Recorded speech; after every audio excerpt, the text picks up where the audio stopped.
ನಮಸ್ಕಾರ ವಿದ್ಯಾರ್ಥಿಗಳೇ, ನಾನು ನಿಮ್ಮ ಅಜಿತ್ ಗಣಿತ ಶಿಕ್ಷಕ. ರೀಸೆಂಟ್ ಕ್ಲಾಸ್ಗೆ ನಿಮಗೆ ಸುಸ್ವಾಗತ.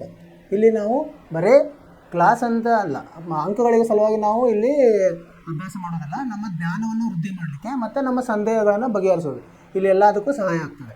ಸೊ ಇಲ್ಲಿ ನಾವು ನಿನ್ನೆ ಕ್ಲಾಸ್ನಿಂದ ಏನು ನೋಡಿದ್ವಿ, ಅಭ್ಯಾಸವನ್ನು ಮಾಡ್ತಾ ಇದ್ವಿ. ಅಭ್ಯಾಸ 1.2 ವಾಸ್ತವ ಸಂಖ್ಯೆಗಳಲ್ಲಿದ್ದು ಅಲ್ಲಿ ನಾವು 1 ಮತ್ತು 2 ಮುಖ್ಯ ಪ್ರಶ್ನೆಗಳನ್ನು ಮುಗಿಸಿದ್ದೀವಿ. 3ನೇದರಲ್ಲಿ 1ನೇದರವರೆಗೂ ಮಾಡಿದ್ವಿ. ಸೊ ಆಮೇಲೆ ನಿಮಗೆ 2 ಮನೆ ಕೆಲಸಗಳನ್ನು ಕೊಟ್ಟಿದ್ದೆ, ನೀವು ಮಾಡಿದ್ದೀರಿ ಅಂತ ತಿಳ್ಕೊಂಡಿದ್ದೀನಿ. ಅದನ್ನು ಇವತ್ತು ಇಲ್ಲಿ ಬಿಡಿಸೋಣ ಅಂತ. ಏನಿದೆ 2ನೇ ಲೆಕ್ಕ, ಇದನ್ನು 7 ವರ್ಗಮೂಲ 5 ನಾವು ಅಭಾಗಲಬ್ಧ ಸಂಖ್ಯೆ ಅಂತ ಸಾಧಿಸಬೇಕು. 3ನೇಯಲ್ಲಿ 2ನೇ ಲೆಕ್ಕ 7 ವರ್ಗಮೂಲ 5 ಇದನ್ನು ನಾವು ಅಭಾಗಲಬ್ಧ ಸಂಖ್ಯೆ ಅಂತ ಮೊದಲು ನಾವು ಸಾಧಿಸಬೇಕಾಗಿದೆ. ಅದಕ್ಕೆ ಮೊದಲು ಏನು ಮಾಡೋದು, ನಾವು ಇದನ್ನು ಭಾಗಲಬ್ಧ ಸಂಖ್ಯೆ ಅಂತ ಊಹಿಸೋಣ ಅಂತ. ಇದು ಭಾಗಲಬ್ಧ ಸಂಖ್ಯೆ ಎಂದು ಊಹಿಸೋಣ.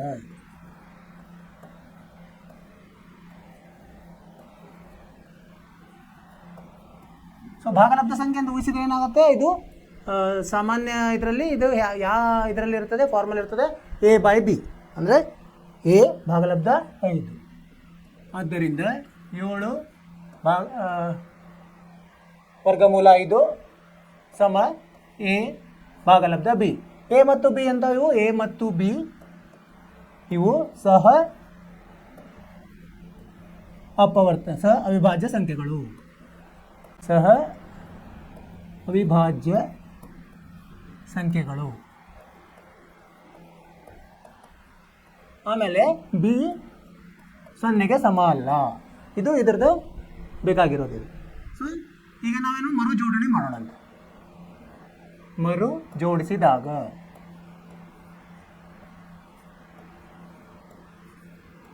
ಏನಾಗ್ತದೆ, ನಾವು ವರ್ಗಮೂಲನ ಒಂದು ಕಡೆ ಇಡೋಣ ಅಂತ.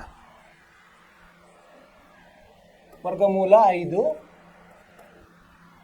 ಸಮ 7 ಇಲ್ಲಿ ಎಡಗಡೆ ಇದೆ, ಬಲಗಡೆ ಬಂದರೆ ಅದೇನಾಗುತ್ತೆ, ಭಾಗಾಕಾರ ಆಗ್ತದೆ. 7B ಆಯಿತು. ಈಗ ನೋಡಿ, ಈಗ A ಮತ್ತು B ಯಾವಿದೆ, ಸಹ ಅವಿಭಾಜ್ಯಗಳು, ಅಂದರೆ ಪೂರ್ಣಾಂಕ ಇದೆ. A ಮತ್ತು B ಪೂರ್ಣಾಂಕ ಇರುವುದರಿಂದ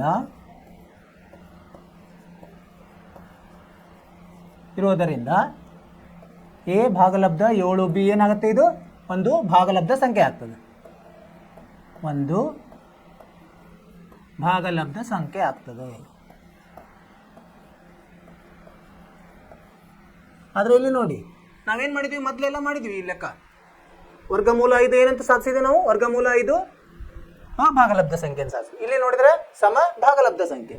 ಇದೇನಾಯ್ತು, ಈಗ ವಿರುದ್ಧ ಆಯಿತು, ವೈರುದ್ಧ ಆಯಿತು. ಎದಕ್ಕಿದಾಯಿತು, ನಮ್ಮ ಊಹೆ ತಪ್ಪಿತು. ಮೊದಲೇ ನಾವು ಊಹೆ ಇದನ್ನು ಮಾಡ್ಕೊಂಡಿದ್ವಲ್ಲ, ಈ ಊಹೆ ತಪ್ಪಿತು.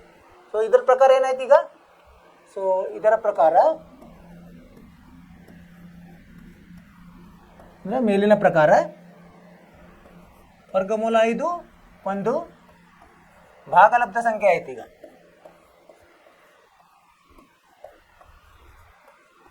ಅಲ್ವಾ? ಆದರೆ ಇದು ವರ್ಗಮೂಲ 5 ನಾವು ಸಾಧಿಸಿದ್ದೀವಿ. ಒಂದು ಅಭಾಗಲಬ್ಧ ಸಂಖ್ಯೆ ಎನ್ನುವ ಸತ್ಯ ಸಂಗತಿಗೆ ವಿರುದ್ಧ ಆಯಿತು. ಸತ್ಯ ಸಂಗತಿಗೆ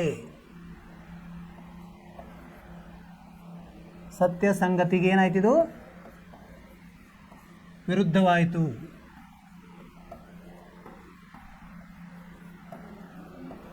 ಸರಿಯಲ್ಲ ವಿದ್ಯಾರ್ಥಿಗಳೇ? ಒಂದು ನಾವು ಮೊದಲೇ ಸಾಧಿಸಿಬಿಟ್ಟಿವಿ, ಏನು ವರ್ಗಮೂಲ 5 ಒಂದು ಅಭಾಗಲಬ್ಧ. ಆದರೆ ಇಲ್ಲೇನು ಬರ್ತಾ ಇದೆ, ಅದು ಭಾಗಲಬ್ಧ ಬರ್ತಾ ಇದೆ. ಎದಕ್ಕಾಯಿತು, ನಮ್ಮ ಊಹೆ ತಪ್ಪಾಯಿತು. ಇದಕ್ಕೆ ಕಾರಣ ನಮ್ಮ ತಪ್ಪಾದ ಊಹೆ.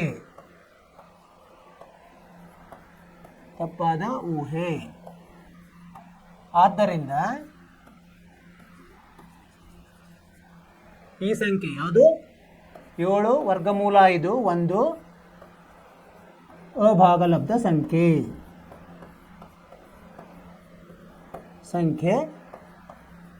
ಎಂದು ತೀರ್ಮಾನಿಸೋಣ. ಕರೆಕ್ಟ್, ಸರಿ ಇದೆ.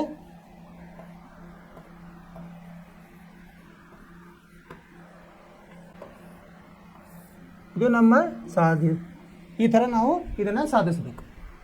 ಮೊದಲೇ ವೈರುಧ್ಯ ದಿಕ್ಕಿನಲ್ಲಿ ನಾವು ಊಹೆ ಮಾಡೋದು, ಆ ಊಹೆ ತಪ್ಪಿದೆ ಅಂತ ಸಾಧಿಸೋದು. ನಿಮಗೆ ತಿಳಿತಂತ ನಾನು ಭಾವಿಸಿದ್ದೀನಿ. ಸೊ ಈಗ ಮುಂದಿನದಕ್ಕೆ ಹೋಗೋಣ. ಯಾವುದಿದೆ? 6 ಸಂಕಲನ ವರ್ಗಮೂಲ 2. ಇದನ್ನು ನಾವು ಸಾಧಿಸಬೇಕು.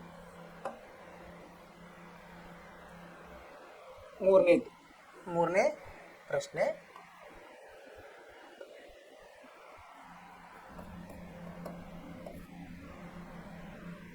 6 ಸಂಕಲನ, ಇದನ್ನು ನಾವು ಅಭಾಗಲಬ್ಧ ಸಂಖ್ಯೆ ಅಂತ ಸಾಧಿಸಬೇಕು. ಅದಕ್ಕಿಂತ ಮೊದಲು ನಾವೇನಂತ ಊಹಿಸೋಣ ಅಂತ, ಇದೊಂದು ಭಾಗಲಬ್ಧ ಸಂಖ್ಯೆ ಅಂತ ಊಹಿಸೋಣ. ಇದು ಒಂದು ಭಾಗಲಬ್ಧ ಸಂಖ್ಯೆ ಎಂದು ಊಹಿಸೋಣ. ಸೊ ಇದು ಹಿಂಗೆ ಊಹಿಸಿದ್ರೆ ಏನಾಗುತ್ತೆ? ಇದು ಯಾವ ಫಾರ್ಮಲ್ಲಿ ಬರೀಬೇಕಾಗುತ್ತೆ? ನಾವು A/B, A ಭಾಗಲಬ್ಧ B. ಆದ್ದರಿಂದ 6 ಪ್ಲಸ್ ವರ್ಗಮೂಲ 2 ಸಮ A/B. A ಮತ್ತು B ಏನು? A ಮತ್ತು B ಸಹ ಅವಿಭಾಜ್ಯಗಳು. ಸಹ ಅವಿಭಾಜ್ಯ ಅಂದರೆ ನಿಮ್ಗೆ ಗೊತ್ತಿದೆ. ಸಹ ಅವಿಭಾಜ್ಯಗಳು ಅಂದರೆ ಅದಕ್ಕೆ ಸಾಮಾನ್ಯ ಒಂದು ಮಾತ್ರ ಅದಕ್ಕೆ ಅಪವರ್ತನ ಇರ್ತದೆ. ಸೊ ಈಗೇನು ಮಾಡೋಣಂತೆ? ಇದನ್ನು ಮರು ಜೋಡಿಸೋಣಂತೆ.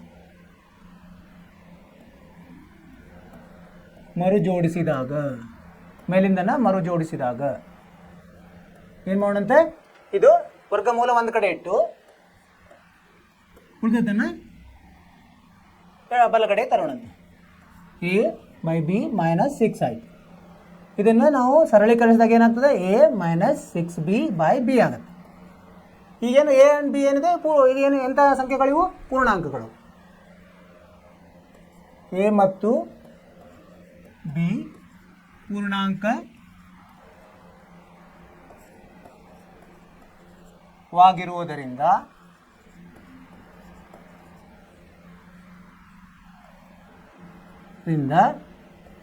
A - 6B ಭಾಗಲಬ್ಧ B ಒಂದು ಭಾಗಲಬ್ಧ ಸಂಖ್ಯೆ.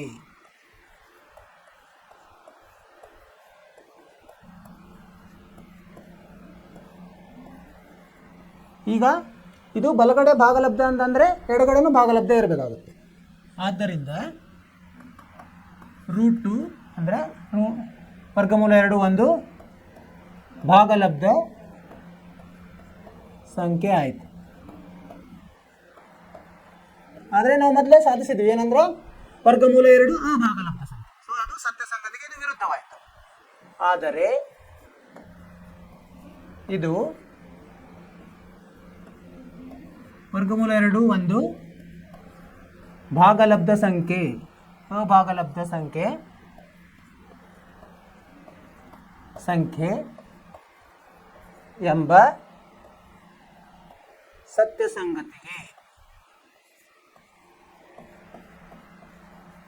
ವಿರುದ್ಧವಾಗಿದೆ.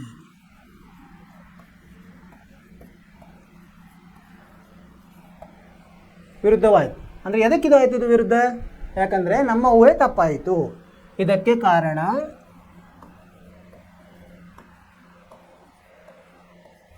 ನಮ್ಮ ತಪ್ಪಾದ ಊಹೆ.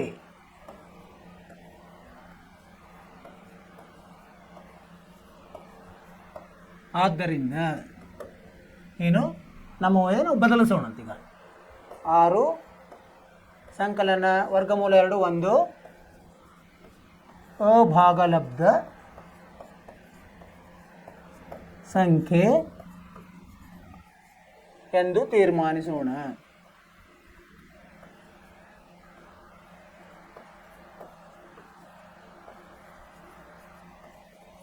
ಅರ್ಥ ಆಯಿತು ವಿದ್ಯಾರ್ಥಿಗಳೇ?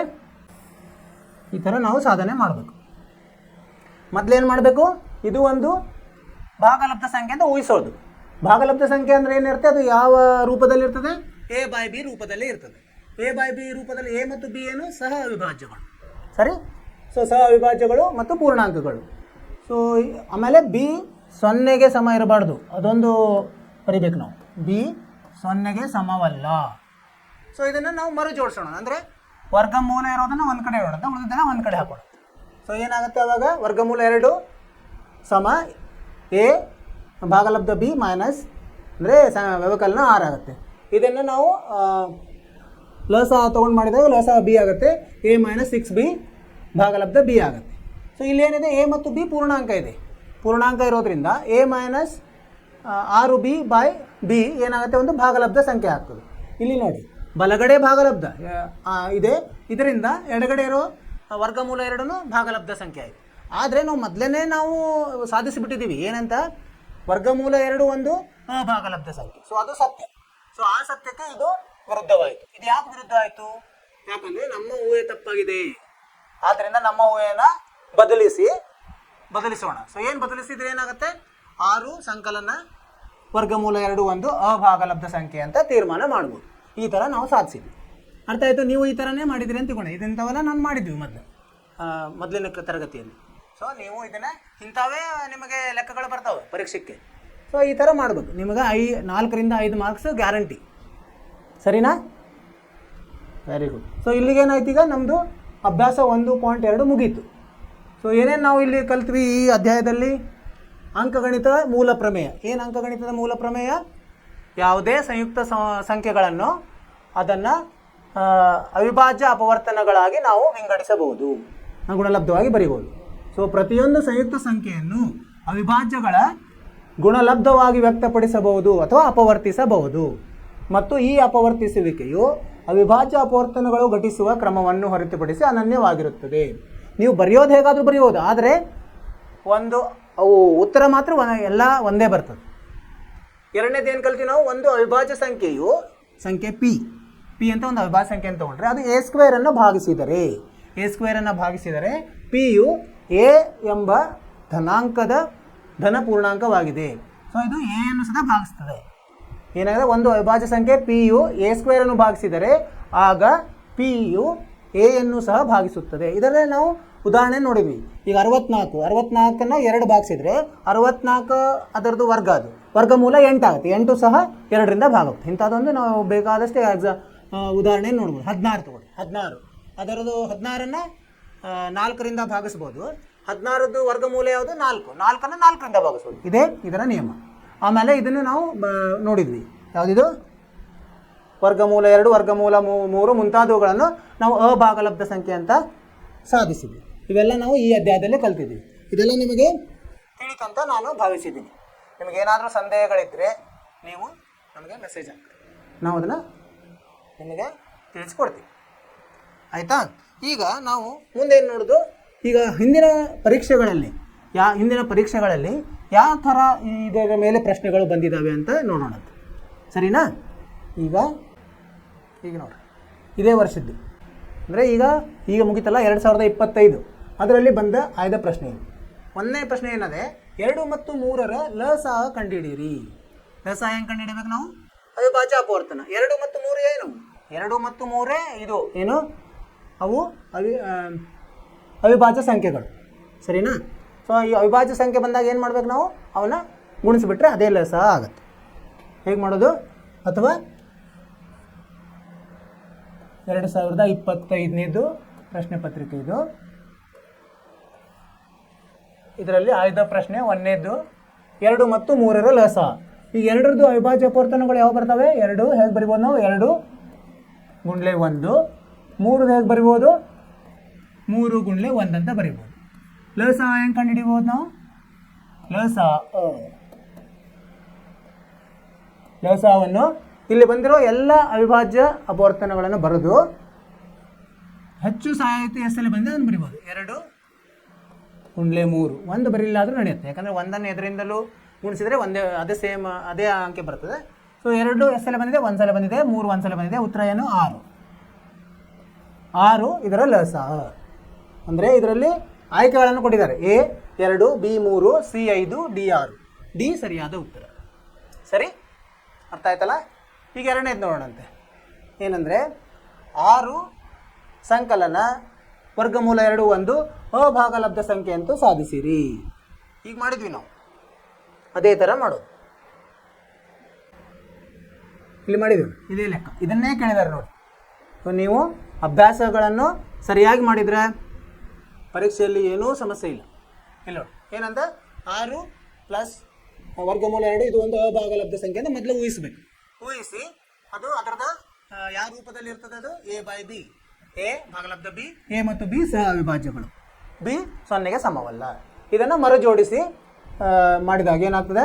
√2 ಅಂದರೆ ವರ್ಗಮೂಲ 2 ಸಮ ಎ ಭಾಗಲಬ್ಧ ಬಿ ಮೈನಸ್ 6. ಇದನ್ನು ಸರಳೀಕರಿಸಿದಾಗ A minus 6b by B ಆಗುತ್ತೆ.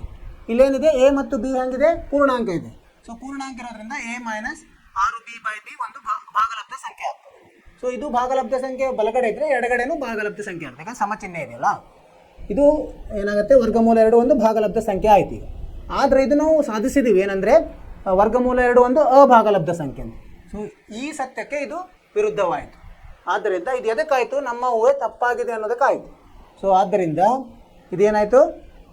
ಈಗ ನಾವು ಊಹೆಯನ್ನು ಬದಲಿ ಮಾಡಿದರೆ 6 ಪ್ಲಸ್ ವರ್ಗಮೂಲ 2 ಒಂದು ಅಭಾಗಲಬ್ಧ ಸಂಖ್ಯೆ ತೀರ್ಮಾನಿಸ್ಬೋದು. ಅರ್ಥವಾಯಿತು ವಿದ್ಯಾರ್ಥಿಗಳೇ? ಈ ಥರ. ಈಗ ಮುಂದಿನ ಪ್ರಶ್ನೆಗೆ ಹೋಗೋಣಂತೆ.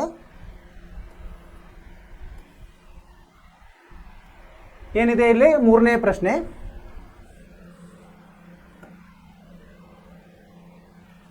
ಎರಡನೇದ್ದು ಮಾಡಿದ್ದೀವಿ, ಮತ್ತೆ ನಾನು ಬರೀಲಿಲ್ಲ ಅದಕ್ಕೆ. 3ನೇದು ಏನಿದೆ? 2 ಧನ ಪೂರ್ಣಾಂಕಗಳ ಮ ಸ ಮತ್ತು ಲ ಸಗಳು ಕ್ರಮವಾಗಿ ಏನಿದೆ? ಕ್ರಮವಾಗಿ 4 ಮತ್ತು 60 ಆಗಿದೆ. ಒಂದು ಪೂರ್ಣಾಂಕ 20 ಆದರೆ ಮತ್ತೊಂದು ಪೂರ್ಣಾಂಕ ಕಂಡುಹಿಡಿಯಿರಿ. 2 ಇದು ಅಂಕಗಳಿಗೆ ಮೇಲಿಂದೂ 2 ಅಂಕ. ಹೇಗೆ ಕಂಡುಹಿಡಿಯೋದು? 2 ಧನ ಪೂರ್ಣಾಂಕಗಳನ್ನು ನಾವೇನಂತ ತಿಳ್ಕೊಳ್ಳೋಣ? ಎ ಮತ್ತು ಬಿ ಅಂತ ತಿಳ್ಕೊಳ್ಳೋಣ. 2 ಧನ ಪೂರ್ಣಾಂಕಗಳು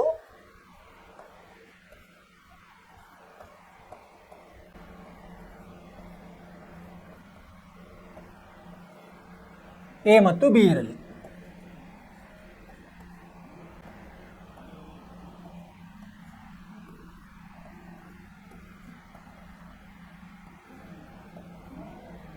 ಏನೇನು ಕೊಟ್ಟಿದ್ದಾರೆ ಮತ್ತವರು? ಮ ಸಹ ಕೊಟ್ಟಿದ್ದಾರೆ, ಲ ಸಹ ಕೊಟ್ಟಾರೆ. ಮ ಸಹ ಎಷ್ಟಿದೆ? ಮ ಸಹ ಎ ಮತ್ತು ಬಿ ಇದು ಕೊಟ್ಟಿದ್ದಾರೆ ಅವರು. ಎಷ್ಟು? 4 ಅಂತ. ಲ ಸಹ ಕೊಟ್ಟಿದ್ದಾರೆ. ಎ ಮತ್ತು ಬಿ ಲ ಸಹ ಎಷ್ಟು? 60 ಅಂತ ಕೊಟ್ಟಿದ್ದಾರೆ ಅಲ್ವಾ? 60. ಒಂದು ಪೂರ್ಣಾಂಕ 20 ಅಂದರೆ ಯಾವುದೋ ಎ ಅಂತ ಇಡೋಣ. ಎ ಇಸ್ ಈಕ್ವಲ್ ಎ ಸಮ ಎಷ್ಟು ಕೊಟ್ಟಿದ್ದಾರೆ? 20 ಅಂತ ಕೊಟ್ಟಿದ್ದಾರೆ. 20. ಇನ್ನೊಂದನ್ನು ಕೇಳ್ತಾರೆ ಅಂದರೆ ಬಿ ಇದ್ದು ಪ್ರಶ್ನಾರ್ಥಕ. ಸೊ ಈಗ ಏನು ಮಾಡ್ಬೇಕು ನಾವು? ಹೆಂಗೆ ಕಂಡುಹಿಡಿಯೋದು ಲ ಸಹ ಬಿ ಅನ್ನು? ಇನ್ನೊಂದು ಅಂಕೆಯನ್ನು ಹೆಂಗೆ ಕಂಡುಹಿಡಿಯೋದು ನಾವು? ಧನ ಪೂರ್ಣಾಂಕ. ನಾವು ಸೂತ್ರವನ್ನು ಇಲ್ಲಿ ಉಪಯೋಗಿಸೋಣ. ಸೂತ್ರ ಏನಂತದೆ? ಸೂತ್ರ ಏನಿದೆ? 2 ಅಂಕೆಗಳ ಗುಣಲಬ್ಧ, 2 ಅಂಕೆಗಳ ಗುಣಲಬ್ಧ ಮ ಸಹ ಮತ್ತು ಲ ಸಹಗಳ ಗುಣಲಬ್ಧಕ್ಕೆ ಸಮವಾಗಿದೆ. ಮ ಸಹ ಗುಣಲಬ್ಧ ಲ ಸಹ. ಈಗ ನಾವೇನೋ ಬಿ ಕಂಡುಹಿಡಿಬೇಕು. ಏನು ಮಾಡೋದು? ಬಿ ಎ ಅನ್ನು ಬಲಗಡೆ ತೊಗೊಂಡು ಬಂದಾಗ ಏನಾಗುತ್ತೆ? ಮ ಸಹ ಎಷ್ಟಿದೆ? 4 ಇದೆ. ಗುಣಾಕಾರ ಲ ಸಹ 60, ಭಾಗಲಬ್ಧ ಎ ಎಷ್ಟಿದೆ? 20 ಇದೆ. ಇಲ್ಲಿ ಇದನ್ನು ನಾವು ಸರಳೀಕರಿಸಿದಾಗ ಏನಾಗುತ್ತೆ? 21 23 4 ಗುಂಡ್ಲೆ 3 ಎಷ್ಟು? 12. ಅಂದರೆ ನಾವೇನು ಹೇಳ್ಬೋದು? ಉತ್ತರ ಬಿ. ಉತ್ತರ ಎಷ್ಟು? ಉತ್ತರ ಬರೀಬೇಕು. ಉತ್ತರ ಬಿ ಸಮ 12. ಅಂದರೆ ಇನ್ನೊಂದು ಧನ ಪೂರ್ಣಾಂಕ ಏನಾಯ್ತು? ಈಗ ಮತ್ತೊಂದು ಪೂರ್ಣಾಂಕ ಎಷ್ಟಾಗುತ್ತೆ? 12. ಅರ್ಥ ಆಯಿತು? ಸರಳಾಗಿದೆ. ಸೂತ್ರಗಾರ ಗೊತ್ತಿರಬೇಕು ನಿಮಗೆ. ಸೂತ್ರವನ್ನು ಅದನ್ನು ಸರಿಯಾಗಿ ನೀವು ಬಾಯ್ಪಾಟ್ ಮಾಡಬೇಕು. ಮತ್ತು ಮಗ್ಗಿಗಳು ನಾನು ಮೊದಲೇ ಹೇಳ್ತಾ ಇದ್ದೀನಿ, ಮಗ್ಗಿಗಳು ಭಾಳ ಪ್ರಾಮುಖ್ಯತೆ ಇದೆ.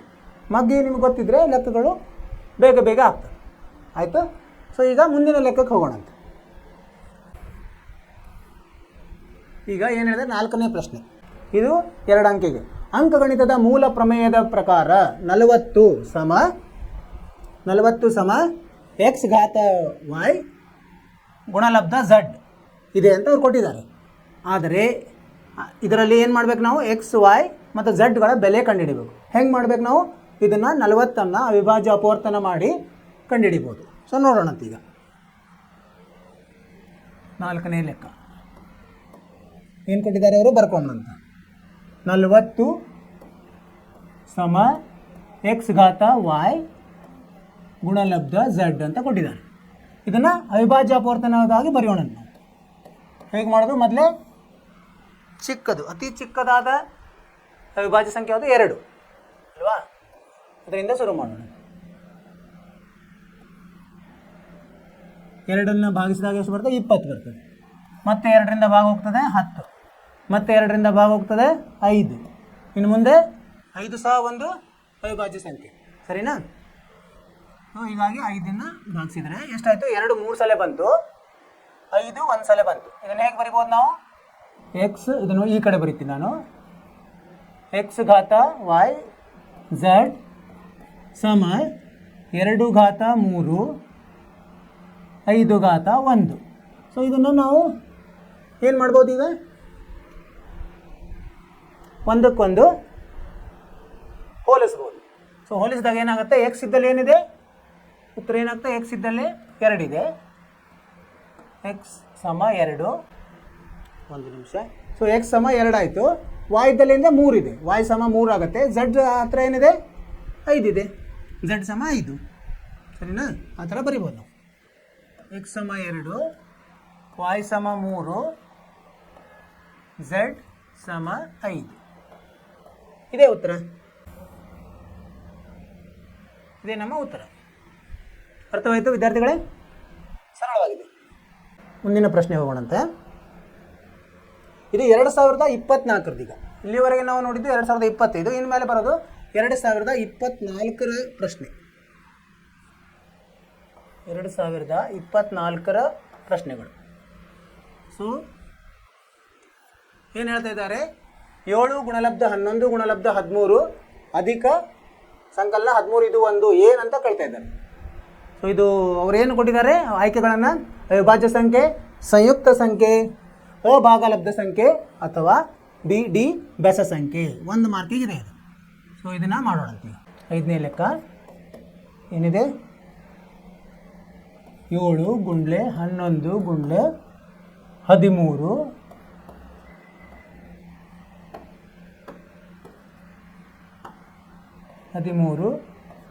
ಸಂಕಲನ 13.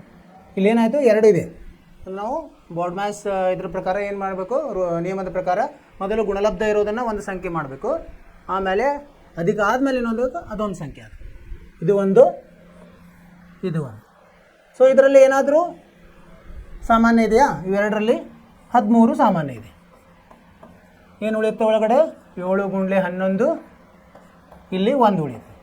ಅಂದರೆ 13 77 ಸಂಕಲನ 1 ಅಂದರೆ 13 ಸಂಕಲನ 78 ಆಯಿತು.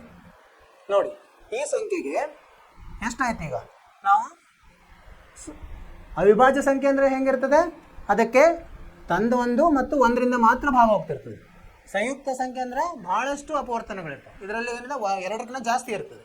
ಸೊ ಇದು 78 ನಾವು ಮತ್ತೆ ಹೇಗೆ ಬರಿಬೋದು, ನಾವು 13 2 3 13 ನೋಡಿ 2ಕ್ಕಿಂತ ಜಾಸ್ತಿ ಆಯ್ತು ಈಗ ಅಲ್ವಾ. ಸೊ ಆದ್ದರಿಂದ ಇದು ಒಂದು ಸಂಯುಕ್ತ ಸಂಖ್ಯೆ ಆಯಿತು. ಏನಾಯ್ತು, ಇದು ಒಂದು ಸಂಯುಕ್ತ ಸಂಖ್ಯೆ.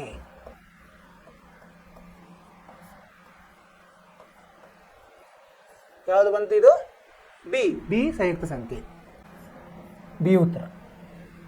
ಅರ್ಥವಾಯ್ತಾ ಹೇಗೆ ಮಾಡ್ಬೇಕಂತ. ಅದು 1ಕ್ಕಿಂತ ಜಾಸ್ತಿ ಅಪವರ್ತನ ಅಂದರೆ 2ಕ್ಕಿಂತ ಜಾಸ್ತಿ ಅಪವರ್ತನ ಇದ್ದರೆ ನಾವು ಅದಕ್ಕೆ ಸಂಯುಕ್ತ ಸಂಖ್ಯೆ ಅಂತ ಹೇಳ್ಬೋದು. ಮುಂದಿನ ಪ್ರಶ್ನೆ ಹೋಗೋಣಂತೆ.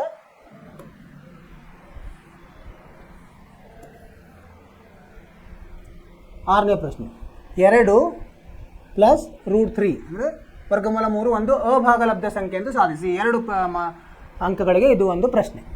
ಮಾಡೋಣ ಅಂತೀವಿ. ಏನು ಮಾಡ್ಬೇಕು ಮೊದಲು ನಾವು ಇದು ಒಂದು ಭಾಗಲಬ್ಧ ಸಂಖ್ಯೆ ಅಂತ ಮೊದಲು ತಿಳ್ಕೊಂಬೋಣ. 6ನೇ ಲೆಕ್ಕ ಇದು 2024. ಮೊದಲು 2 + √3 ಒಂದು ಭಾಗಲಬ್ಧ ಸಂಖ್ಯೆ ಆಗಲಿ. ಭಾಗಲಬ್ಧ ಸಂಖ್ಯೆ ಎಂದು ಊಹಿಸೋಣ.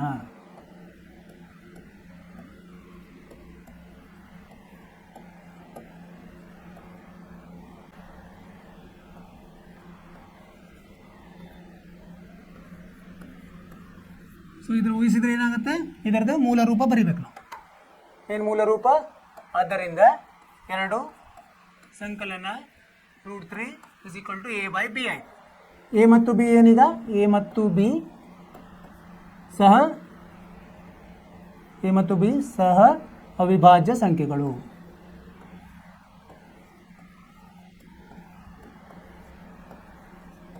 ಅಂದರೆ ಇವು ಪೂರ್ಣಾಂಕ ಇರ್ತಾವೆ ಮತ್ತು ಬಿ 0ಗೆ ಸಮವಲ್ಲ. ಇದನ್ನು ಮರು ಜೋಡಿಸೋಣಂತೀಗ. ಮರು ಜೋಡಿಸಿದಾಗ ಏನಾಗುತ್ತೆ? ವರ್ಗಮೂಲ 3ನ್ನು ಅಲ್ಲೇ ಇಡೋಣಂತೆ, ಎಡಗಡೆ 2ನ್ನು ಈ ಕಡೆ ತಗೊಳ್ಳೋಣಂತೆ. ಏನಾಗುತ್ತೆ? ಕಲ್ಲ ಆಗ್ತದೆ. ಇದನ್ನು ಸರಳೀಕರಿಸಿದಾಗ ಬಿ a - 2b/b ಆಗುತ್ತೆ. ಇಲ್ಲಿ ಹೇಗಿದೆ? ಎ ಮತ್ತು ಬಿ ಪೂರ್ಣಾಂಕ. ಎ ಮತ್ತು ಬಿ ಪೂರ್ಣಾಂಕವಾಗಿರುವುದರಿಂದ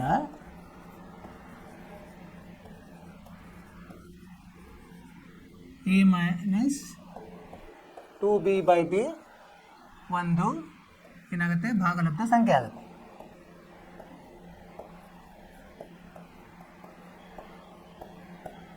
ಭಾಗಲಬ್ಧ ಸಂಖ್ಯೆ ಇದು ಎಲ್ಲಿದೆ? ಇದರಲ್ಲಿ ಬಲಗಡೆ ಇದೆ. ಬಲಗಡೆ ಭಾಗಲಬ್ಧ ಸಂಖ್ಯೆ ಆದರೆ ಎಡಗಡೆನೂ ಭಾಗಲಬ್ಧ ಸಂಖ್ಯೆ ಆದ. ಆದ್ದರಿಂದ √3 ಅಥವಾ ವರ್ಗಮೂಲ 3 ಒಂದು ಭಾಗಲಬ್ಧ ಸಂಖ್ಯೆ. ಸರಿನಾ ಇದು?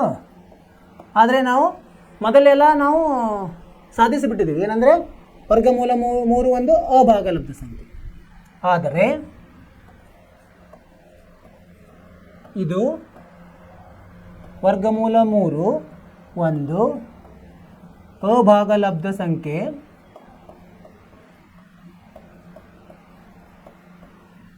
ಎಂಬ ಸತ್ಯ ಸಂಗತಿಗೆ ವಿರುದ್ಧವಾಗಿದೆ. ಯಾಕಿದು ಆಯಿತು? ವಿರುದ್ಧ ಆಯಿತು? ನಮ್ಮ ಊಹೆ ತಪ್ಪಾಗಿದೆ. ಇಲ್ಲಿ ಏನು ಊಹೆ ಮಾಡಿದ್ವಲ್ಲ ಅದು ತಪ್ಪಾಗಿದೆ. ಸೊ ಈ ಊಹೆನ ಈಗ ನಾವು ಬದಲಿಸಬೇಕಾಯಿತು. ಇದಕ್ಕೆ ಕಾರಣ ನಮ್ಮ ತಪ್ಪಾದ ಊಹೆ. ಸೊ ಈಗೇನು ಮಾಡೋಣ? ಇದು ಊಹೆ ತಪ್ಪದ. ಸೊ ನಾವೇನು ಮಾಡೋಣ? ಊಹೆಯನ್ನು ಬದಲಿಸೋಣ. ಆದ್ದರಿಂದ ಇದು ಕೊಟ್ಟಿರೋದು ಯಾವುದು? 2 ಸಂಕಲನ ವರ್ಗಮೂಲ 3 ಒಂದು ಅಭಾಗಲಬ್ಧ ಸಂಖ್ಯೆ ಎಂದು ತೀರ್ಮಾನಿಸೋಣ.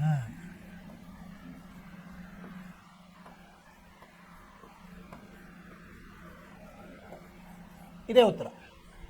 ಅರ್ಥ ಆಯಿತು ವಿದ್ಯಾರ್ಥಿಗಳೇ? ಈ ಥರ ನಾವು ಸಾಧಿಸಬೇಕು.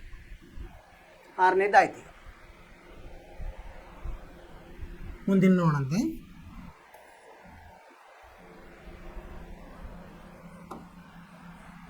ಏನು ಕೇಳ್ತಾ ಇದ್ದಾರೆ ಅವರು? 3, 8 ಮತ್ತು 15ರ ಮ/ಸ ಲ/ಸ ಕಂಡುಹಿಡಿಯಿರಿ 2 ಅಂಕಗಳಿಗೆ. ಹೆಂಗೆ ಕಂಡುಹಿಡಿಯೋದು ನಾವು? ಅವಿಭಾಜ್ಯ ಅಪವರ್ತನ ಮಾಡೋದು, ಕಂಡುಹಿಡಿಯೋದು. ಪ್ರಶ್ನೆದು 7ನೇ ಲೆಕ್ಕ. 3, 8 ಮತ್ತು 15. ಮೊದಲು ಇದರದ್ದು ಅವಿಭಾಜ್ಯ ಅಪವರ್ತನ ಕಂಡುಹಿಡಿಯೋಣ. 3ನ್ನು ಹೆಂಗೆ ಬರಿಬೋದು ನಾವು? 3 ಗುಣಲಬ್ಧ 1. 8ನ್ನು ಹೆಂಗೆ ಬರಿಬೋದು ನಾವು? 8ನ್ನು 2 ಗುಂಡ್ಲೆ 2 ಗುಂಡ್ಲೆ 2 ಅಂದರೆ 2 ಘಾತ 3 ಅಂತ ಬರಿಬೋದು. 15ನೇ ಹೆಂಗೆ ಬರಿಬೋದು ನಾವು? 3 ಘಾತ 5 ಅಂತ ಬರಿಬೋದು ಅಲ್ವಾ? ಇವು ಅವಿಭಾಜ್ಯ ಅಪವರ್ತನಗಳು. ಈಗ ಮಸ ಹೆಂಗೆ ಕಂಡುಹಿಡಿತೀವಿ ನಾವು? ಏನು ಕಂಡುಹಿಡಿ ಕೇಳೋರು? ಮಸ ಹೆಂಗೆ ಕಂಡುಹಿಡಿಯೋದು? ಸಾಮಾನ್ಯ ಅಪವರ್ತನಗಳನ್ನು ತಗೊಂಡು ಯಾವುದರಲ್ಲಿ ಕಡಿಮೆ ಇದೆ ಅದನ್ನು ನಾವು ತಗೋಬೇಕು. ಸಾಮಾನ್ಯ ಅಪವರ್ತನ ಯಾವ? ಇದರಲ್ಲಿ 3 ಇದೆಯಾ? 3 2ರಲ್ಲಿದೆ, 1ರಲ್ಲಿಲ್ಲ, ಬಿಟ್ಬಿಡಿ. ಆಮೇಲೆ 2 ಎಲ್ಲೂ ಇಲ್ಲ, 1ರಲ್ಲಿ ಮಾತ್ರ ಇದೆ, ಇನ್ನೆರಡರಲ್ಲಿಲ್ಲ. ಆಮೇಲೆ 5 ಇಲ್ಲ. ಸೊ ಎಲ್ಲದರಲ್ಲಿ ಇರೋದು 1 ಮಾತ್ರ. ಇದನ್ನು 1 ಅಂತ ಸೇರಿಸೋಣ ಅಂದರೆ ನಿಮಗೆ ಕನ್ಫ್ಯೂಷನ್ ಆಗುತ್ತೆ. ಅಂದರೆ ಮಸ 1, ಇದರ ಮಸ ಏನು ಬರುತ್ತೆ? 1 ಬರ್ತದೆ. ಲಸ ಹೆಂಗೆ ಕಂಡು ಹಿಡಿಯೋದು? ಯಾವುದು ಅಂಕೆಗಳು ಸಾಮಾನ್ಯ ಇಲ್ಲ ಅಂದರೆ 1 ಮಾತ್ರ ಬರ್ತದೆ. ಲಸ ಇಲ್ಲಿ ಪ್ರತಿ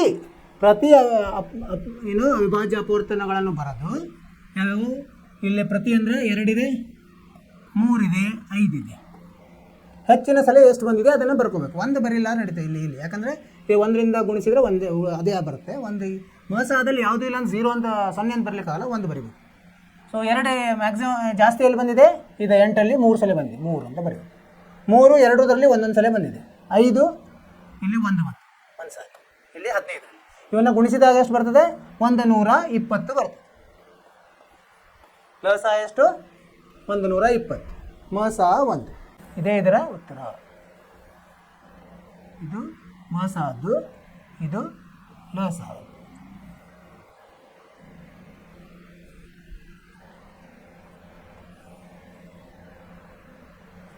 ಲಸ 120, ಮಸ 1.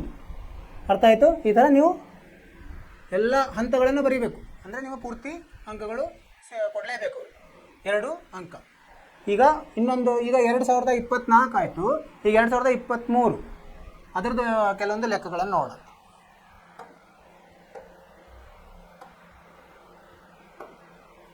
ಎಂಟನೇ ಲೆಕ್ಕ 7/80.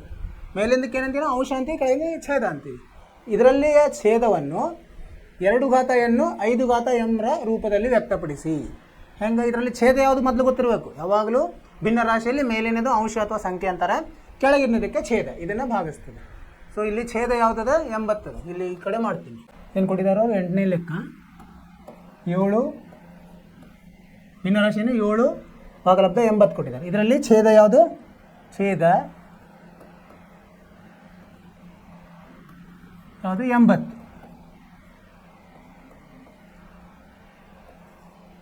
ಇದನ್ನು ಅವಿಭಾಜ್ಯ ಅಪವರ್ತನ ಮಾಡೋಣಂತೆ.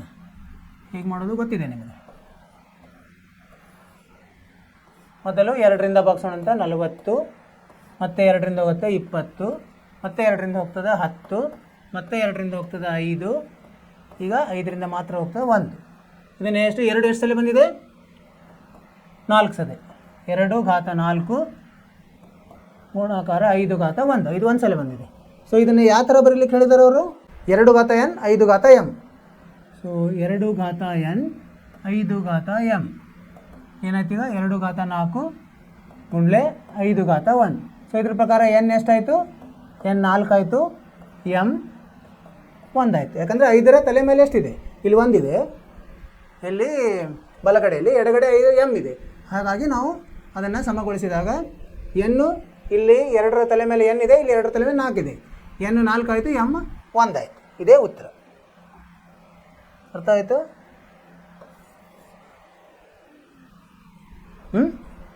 ಸರಳವಾಗಿದೆ ಅಲ್ವಾ? ಈಗ ಮುಂದ್ಗಡೆ ಹೋಗೋಣಂತ ಮುಂದಿನ ಪ್ರಶ್ನೆಗೆ. ಏನಂತಿದೆ 9ನೇ ಪ್ರಶ್ನೆ?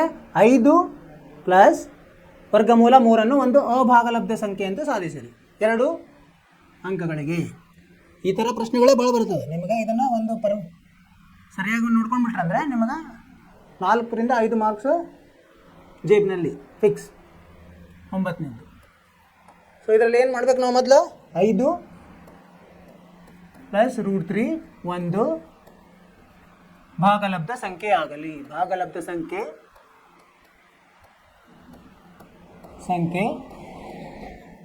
ಎಂದು ಊಹಿಸೋಣ.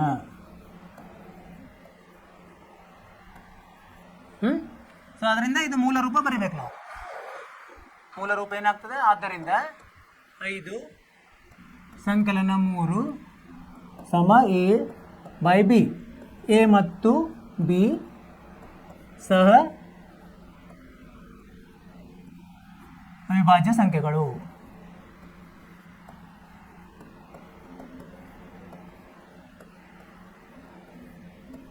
ಸಹ ಅವಿಭಾಜ್ಯ ಅಪವರ್ತನಗಳು. ಆಮೇಲೆ ಬಿ 0ಗೆ ಸಮವಲ್ಲ. ಸೊ ಈಗ ನಾವು ಮರು ಜೋಡಿಸೋಣ. ಮರು ಜೋಡಿಸಿದಾಗ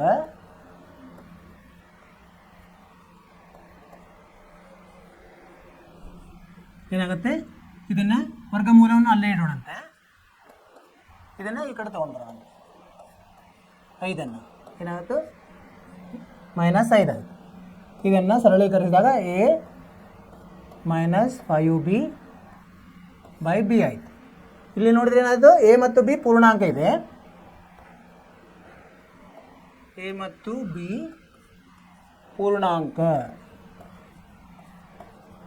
ಪೂರ್ಣಾಂಕವಾಗಿರುವುದರಿಂದ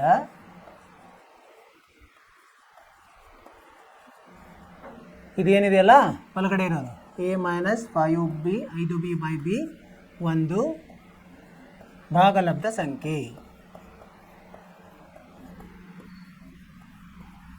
ಸರಿನಾ? ಈಗ ನೋಡಿ, ಬಲಗಡೆ ಇರೋದು ಭಾಗಲಬ್ಧ ಸಂಖ್ಯೆ ಆದರೆ ಎಡಗಡೆನೂ ಭಾಗಲಬ್ಧ ಸಂಖ್ಯೆ. ಆದ್ದರಿಂದ ವರ್ಗಮೂಲ 3 ಒಂದು ಭಾಗಲಬ್ಧ ಸಂಖ್ಯೆ. ಆದರೆ ನಾವು ಮೊದಲೆಲ್ಲ ಸಾಧಿಸಿಬಿಟ್ಟಿವಿ, ಏನಂದರೆ ವರ್ಗಮೂಲ 3 ಒಂದು ಅಭಾಗಲಬ್ಧ ಸಂಖ್ಯೆ. ಅದು ಸತ್ಯ. ಸೂರ್ಯ ಹೇಗೆ ಪೂರ್ವಕ್ಕೆ ಹುಟ್ಟಿ ಪಶ್ಚಿಮಕ್ಕೆ ಮುಳುಗ್ತಾನೆ, ಅದು ಸತ್ಯ, ಅದೇನು ಬದಲಿ ಆಗಲ್ಲ. ಅದೇ ಥರ ವರ್ಗಮೂಲ 3 ಒಂದು ಅಭಾಗಲಬ್ಧ ಸಂಖ್ಯೆ. ಇದು ಯಾಕೆ ಹೀಗೆ ಬಂತಂದರೆ ನಮ್ಮ ಊಹೆ ತಪ್ಪಾಗಿದೆ ಅಲ್ಲಿ ಮೇಲೆ, ಅದಕ್ಕೆ ಹೀಗೆ ಬಂತು. ಸೊ ಅದನ್ನು ಬರೆಯೋಣಂತೆ.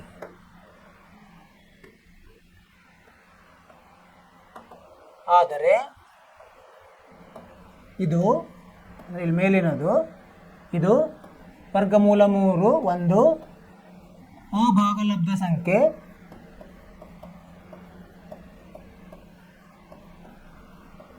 ಎನ್ನುವ ಸತ್ಯ ಸಂಗತಿಗೆ ವಿರುದ್ಧವಾಗಿದೆ.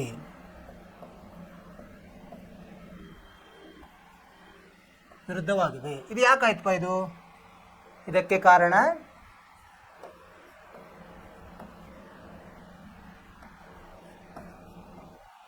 ನಮ್ಮ ತಪ್ಪಾದ ಊಹೆ. ಸೊ ಈಗೇನು ಮಾಡೋಣ, ನಮ್ಮ ಊಹೆ ತಪ್ಪಾಗಿದೆ ಅಂದರೆ ಏನು ಮಾಡ್ಬೇಕು ನಾವೀಗ? ನಮ್ಮ ಊಹೆನ ಬದಲಿಸಬೇಕು. ಸರಿನಾ? ಬದಲಿಸೋಣ. ಏನಪ್ಪ ನಮ್ಮ ಊಹೆ ಏನಂತ ಬದಲಿಸೋಣ ಈಗ? ಆದ್ದರಿಂದ 5 ಸಂಕಲನ ವರ್ಗಮೂಲ 3 ಒಂದು ಅಭಾಗಲಬ್ಧ ಸಂಖ್ಯೆ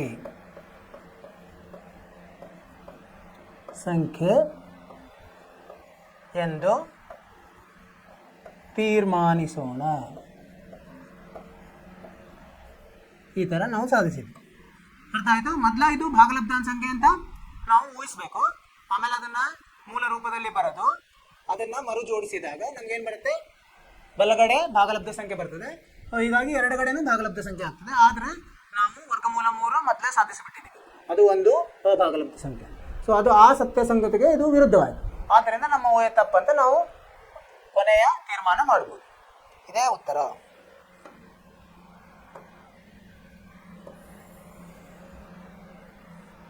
ಅರ್ಥ ಆಯಿತು ವಿದ್ಯಾರ್ಥಿಗಳೇ? ಮುಂದಿನ ಪ್ರಶ್ನೆಗೆ ಹೋಗೋಣಂತೆ. ಏನು ಹೇಳಿದಾರೆ ಅವರು? 72 ಮತ್ತು 120 ಲಸ ಮತ್ತು ಮಸ ಕಂಡುಹಿಡಿಯಿರಿ. ಸರಳವಾಗಿದೆ. ಅವಿಭಾಜ್ಯ ಅಪವರ್ತನ ಕಂಡುಹಿಡಿಯೋದು, ಆಮೇಲೆ ಅದನ್ನು ನಾವು ಸರಳವಾಗಿ ಕಂಡುಹಿಡಿಬೋದು. ನೋಡೋಣಂತೆ. ಯಾವುದಾದ್ರು 72 ಮತ್ತು 120. ಮೊದಲು 72ರ ಇದನ್ನು ಕಂಡುಹಿಡಿಯೋಣ. ಅವಿಭಾಜ್ಯ ಅಪವರ್ತನ ಏನೇನು ಬರುತ್ತೆ? 2 ಗುಂಡ್ಲೆ 2 ಮತ್ತು 2, ಆಮೇಲೆ 3 ಬರ್ತದೆ. ಅಂದರೆ ಇದನ್ನು ಹೆಂಗೆ ಬರಿಬೋದು ನಾವು? 2 ಘಾತ 3 ಗುಣಲಬ್ಧ 3 ಘಾತ 2 ಅಂತ ಬರಿಬೋದು. 8 72. ಆಮೇಲೆ 120 ಬರೆಯೋಣ ಈಗ. ಇದು ಬರೋದು 2 ಮುಂದೆ 2 4 ಆಯಿತು 30 ಮತ್ತೆ 2 8 ಆಮೇಲೆ 5 ಆಮೇಲೆ 3 ಬರೆಯೋಣಂತೆ 3 ಮುಂದೆ 5 ಆಗತ್ತೆ ನೋಡಿರಿ. 5 3 15 15 30 37 60 62 120. ಸೊ ಇದನ್ನು ಘಾತ ರೂಪದಲ್ಲಿ ಹೇಗೆ ಬರೋದು? 2 ಸಲ ಬಂದಿದೆ, 3 ಸಲ ಬಂದಿದೆ, 3 ಒಂದು ಸಲ, 5 ಒಂದು ಸಲ. ಈಗ ಲಸ ಮಸ ಕಂಡು ಹಿಡಿಬೋದು. ಲಸ 72 ಮತ್ತು 120 ಹೆಂಗೆ ಕಂಡು ಹಿಡಿತೀವಿ? ಎಲ್ಲ ಅವಿಭಾಜ್ಯ ಅಪವರ್ತನಗಳನ್ನು ಬರಿಬೇಕು ನಾವು. ಯಾವ್ಯಾವಿದೆ? 2 ಇದೆ, 3 ಇದೆ, 5 ಇದೆ. 2 ಗುಂಡ್ಲೆ 3 ಗುಂಡ್ಲೆ 5. ಹೆಚ್ಚಿನ ಸಲ ಎಲ್ಲಿ ಬಂದಿದೆ? 3 2 ಕಡೆ 3 ಬಂದಿದೆ, 3 ಬರೆಯೋಣ. ಇಲ್ಲಿ 3 ಹೆಚ್ಚಿನ ಸಲ ಎಲ್ಲಿ ಬಂದಿದೆ? 72ರಲ್ಲಿ 2 ಸಲ ಬಂದಿದೆ, ಅದನ್ನು 2 ಬರೆಯೋಣ. ಇದು 1 ಎಷ್ಟು ಬಂತು ಈಗ? 8 ಗುಂಡ್ಲೆ 9 ಗುಂಡ್ಲೆ 5 ಅಂದರೆ 8 5 40 360 ಬಂತು. 360 ಲಸ 360. ಇದೇ ಥರ ಮಸ ಕಂಡುಹಿಡಿಯೋಣ. ಮಸ ಏನು? 72 ಮತ್ತು 120 ಏನು? ಈಗ ಸಾಮಾನ್ಯ ಅವಿಭಾಜ್ಯ ಅಪವರ್ತನಗಳನ್ನು ಬರಬೇಕು. ಸಾಮಾನ್ಯ ಯಾವುದಿದೆ? 2 ಮತ್ತು 3 ಇದೆ. 2ರಲ್ಲಿ ಕಡಿಮೆ ಸಲ ಎಷ್ಟು ಸಲ ಬಂದಿದೆ ಅದನ್ನು ಬರೀಬೇಕು. 2 ಅಂಕರ ಕಡಿಮೆ ಅಂದರೆ ಇದು 3 ಬಂದಿದೆ, 3 ಇಲ್ಲಿ 1 ಸಲ ಬಂದಿದೆ. 5 ಅಂಕರ ಸಾಮಾನ್ಯ ಇಲ್ಲ. ಎಷ್ಟು ಬಂದಿದ್ದು? 8 ಗುಂಡ್ಲೆ 3 24 ಬಂತು. ಸರಿನಾ? ಲಸ 360 ಇದೇ ಉತ್ತರ. ಲಸ 360 ಮಸ 24. ಅರ್ಥವಾಯಿತು ವಿದ್ಯಾರ್ಥಿಗಳೇ? ತುಂಬ ಸರಳವಾಗಿರ್ತದೆ. 2 ಅಂಕಗಳು ನಿಮಗೆ. ಏನೇನು ಇವತ್ತು ಇದನ್ನು ಮಾಡಿದ್ವಿ ನಾವು ಇಲ್ಲಿವರೆಗೆ? ಮೊದಲಿಗೆ ಅಭ್ಯಾಸದ್ದು 2 ಪ್ರಶ್ನೆ ಇದ್ದು ಅದನ್ನು ಮಾಡಿದ್ವಿ. ಆಮೇಲೆ ಹಳೆಯ ವರ್ಷಗಳ ಹಳೆಯ ಪ್ರಶ್ನೆ ಪತ್ರಿಕೆಗಳ 10 ಉದಾಹರಣೆಗಳನ್ನು ಬಿಡಿಸಿದ್ವಿ. ನಾನು ನಿಮಗೆ ಎಲ್ಲ ತಿಳಿದಿದೆ ಅಂತ ತಿಳ್ಕೊಂಡಿದ್ದೀನಿ. ಏನಾದರೂ ನಿಮಗೆ ಸಂದೇಹವಿದ್ದರೆ ತಿಳಿಸಿ, ಅದನ್ನೇ ಮತ್ತೆ ನಾವು ಒಂದು ಸಂದೇಹ ಕ್ಲಾಸ್ ಇರ್ತದೆ, ಅದರಾಗ ಬಗೆಹರಿಸೋಣ. ಆಯಿತು ಸ್ಟೂಡೆಂಟ್ಸ್, ವಿದ್ಯಾರ್ಥಿಗಳೇ, ಚೆನ್ನಾಗಿ ಅಭ್ಯಾಸ ಮಾಡಿರಿ. ನಿಮ್ಮ ಬಗ್ಗೆ ಕಾಳಜಿ ವಹಿಸಿ. Take care. Bye. Thank you.